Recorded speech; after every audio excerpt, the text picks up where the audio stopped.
जितने भाई लोग हमारे वीडियो को देख रहे हैं वीडियो को जरूर शेयर कर दीजिएगा और चैनल को सब्सक्राइब कर दीजिएगा। अगर फेसबुक पेज पे देख रहे हैं तो आप लोग फॉलो कर दीजिएगा। इसलिए हम बोल रहे हैं कि मेरा तमाम जितना भी गाना भोजपुरी लोकगीत आने वाला है या रंगदारी वाला जितना भी गाना आने वाला है, सारे गाने मेरे एक्टर छोटू यादव ऑफिशियल पे ही आएगा। तो आप लोगों से नर्म निवेदन कि चैनल को जरूर सब्सक्राइब कर दीजिएगा ताकि आप लोगों के पास वीडियो पहुंचने में दिक्कत ना हो।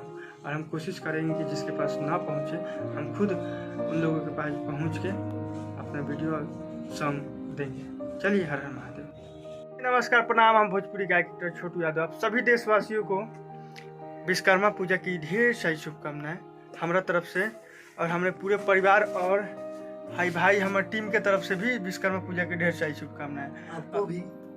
और जितना भी हमारे देशवासी बा सब लोग के बता दी कि आज बहुत ही खुशी के बात बा कि हमारे आदरणीय देश के प्रधानमंत्री श्री नरेंद्र मोदी जी का आज जन्मदिन बा। तो जन्मदिन के ढेर सारी शुभकामनाएं बा भाई।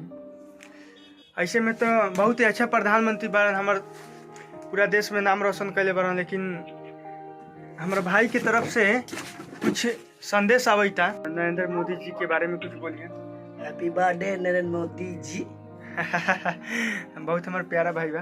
तो जितना लोग भी वीडियो के भैया लोग देखत रहे, वीडियो के आगे बढ़ाई लोग। और विश्वकर्मा पूजा बा तो सब लोग के विश्वकर्मा पूजा के ढेर सारी शुभकामनाएं। चलिए, हर हर महादेव। जय भोजपुरी समाज।